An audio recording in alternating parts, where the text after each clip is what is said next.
ልማትን አንጠላም፣ ነገር ግን በዚህ የኑሮ ውድነት በ4 ሚሊዮን ብር ምን እናደርጋለን? ልጆቻችንስ ለማኝ ይሁኑ?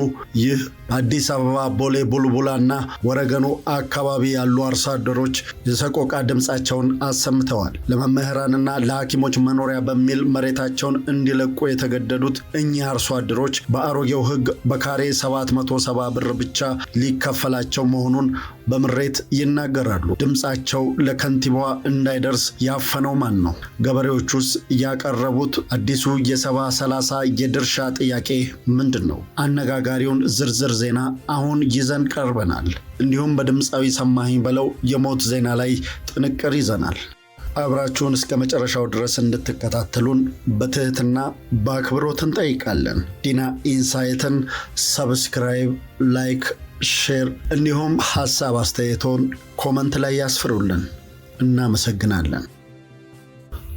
በአዲስ አበባ ከተማ አስተዳደር በቦሌ ክፍለ ከተማ ወረዳ 12 ልዩ ስሙ ቦሌ ቡልቡላ አሾ 1 እና 2 እንዲሁም ወረገኑ በተባሉ አካባቢዎች ለልማት በሚል ለአርሶ አደር ገበሬዎች የሚሰጠው የካሳ ክፍያ እጅግ አነስተኛ መሆኑ በነዋሪዎች ላይ ከፍተኛ ቅሬታን ፈጥሯል። ለአየር መንገድ ጀርባ ቅርብ በሆነው በዚህ ሰፊ የእርሻ መሬት ላይ ከቦሌ ቡልቡላ እስከ ኮዬ ፈጬ አዲሱ መንገድ በተለምዶ ፍልውሃ ድረስ ያሉ ማሳዎችና የግጦሽ መሬቶች ለመምህራንና ለጤና ባለሙያዎች የመኖሪያ ቤት መስሪያ እንዲሆን ተለይተዋል። ይሁን እንጂ የቦሌ ክፍለ ከተማ የወረዳ 12 አመራሮች ነዋሪዎችን ሰብስበው 1 ካሬ ሜትር በ2000 ወይም በ1000 ብር ሌላው ቀርቶ በ2014 ዓ.ም በወጣ አሮጌ ሕግ ለ1 ካሬ ሜትር 770 ብር ብቻ እየተሰጣቸው በ2000 ካሬ 4 ሚሊዮን ብር ወስዳችሁ ልቀቁ ማለታቸውን ተነሺዎች በምሬት ይናገራሉ።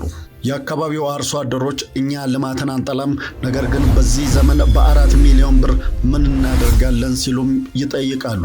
በአሁኑ ወቅት ለመምህራን በቦታው ላይ ግንባታ የተጀመረ ሲሆን የሐኪሞች ፕሮጀክትም በተመሳሳይ መልኩ በይፋ በመጪው ቅዳሜ ሊጀመር መሆኑን በገበሬው ዘንድ ያለው የዋስትና ማጣት ስጋት ይበልጥ አጉልቶታል። የከተማ አስተዳደሩ ቀደም ሲል ከሪል ስቴቶች አልሚዎችና ከግል ባለሀብቶች ጋር በመሆን በ70/30 የህዝብና የግል አፓርትመንት ፒፒፒ የመሬት ልማት ፖሊሲን ተግባራዊ ሲያደርግ መቆየቱ ይታወቃል። በዚህ አሰራር መሰረት አልሚዎች 70% ለገበያ አቅርበው 30% ለዝቅተኛ ማህበረሰብና ለከተማው መስተዳደር ያስረክባሉ። ይህንን ተሞክሮ ያነሱት የአካባቢው ገበሬዎች ከዚህ በፊት የከተማ ግብርና ተብለን ተዘናግተናል፣ አሁን ግን የምንፈልገው 70/30 እንዲደረግልን ነው። ከሚሰራው ህንፃ 30% ተሰጥቶን የልጆቻችንና የልጅ ልጆቻችን ህይወት መቃኛ እንዲሆን እንሻለን በማለት የዘላቂ መብት ጥያቄያቸውን ያቀርባሉ። ገበሬዎቹ በአሁኑ ወቅት ምንም አይነት የገንዘብ ክፍያም ሆነ የጽሑፍ መተማመኛ ሰነድ ሳይሰጣቸው ማሳቸውን እንዲለቁ መገደዳቸው ተገልጿል። እኛ ገበሬዎች ነን፣ እርሻችን ከለላችን ነው፣ እርሻም የለም ብርም የለም፣ መተማመኛም በሌለበት ሁኔታ በምን እንኖራለን ሲሉ በጭንቀት ይናገራሉ። በተያያዘ የክፍለ ከተማው አመራሮች የገበሬው አቤቱታውንና ቅሬታ ለአዲስ አበባ ከተማ ከንቲባ አዳነች አቤቤ ከማድረስ ይልቅ እያፈኑት እንደሆነና መጪው የቅዳሜ ፕሮግራም ሳይደርስ እልባት እንዲሰጠው አደራ ብለዋል። ነዋሪዎቹ ሲያጠቃልሉም አሁን ካለው የኑሮ ውድነት አንጻር የተመደበው ብር ተስፋ ሰጪ ባይሆንም ቢያንስ ለገበሬው ቋሚ ንብረትንና ዋስትና ሊሰጥ ይገባል፣ አለበለዚያ ግን የልጅ ልጆቻችን የት ይሄዱ ወይስ ለማኝ ይሆኑ ሲሉ ለሚመለከተው አካል ድምጻቸው እንዲደርስ ሲሉ ለመሰረት ሚዲያ ተናግረዋል። ይህ ዘገባ የተጠናከረው ከመሰረት ሚዲያ ነው።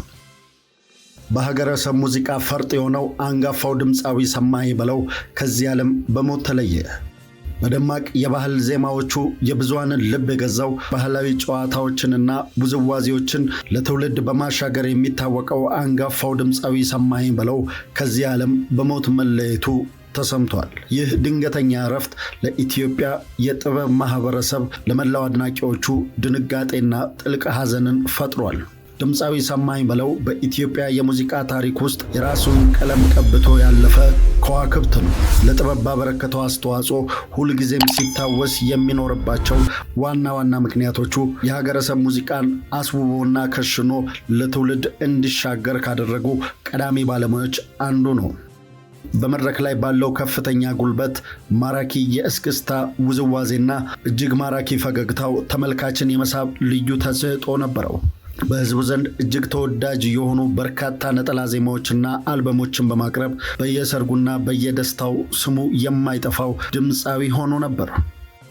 ሰማኸኝ በለው ከዚህ ዓለም በሞት ቢለይም ያበረከተው ድንቅ ስራዎችና ለሀገር ባህል ሙዚቃ የቆመለት አሻራ መቼም ቢሆን ሰማኸኝ በለው ከዚህ ዓለም በሞት ቢለይም በሀገር በቀል ሙዚቃ ያቆመው አሻራ መቼም እንዲረሳ አላደረገውም። ስራዎቹ ሕያው ሆነው ይኖራሉ። ጥበብ አይሞትም። ድምፃዊ ሰማኸኝ በለው በዜማዎቹ በደግነቱና በክፉ ቀን ደራሽነቱ በኢትዮጵያውያን ልብ ውስጥ ሁልጊዜም ሲታወስ ይኖራል። ለቤተሰቦቹ፣ ለሙያ አጋሮቹ፣ ለአድናቂዎቹ በሙሉ መጽናናትን ዲና ኢንሳይት ይመኛል። ነፍስ ይማርልን። ውድ አድማጮቻችን ሰብስክራይብ፣ ላይክ፣ ሼር፣ ኮፒ ሊንክ ማድረግ እኛን ያበረታናልና ድጋፋችሁ አይለየን።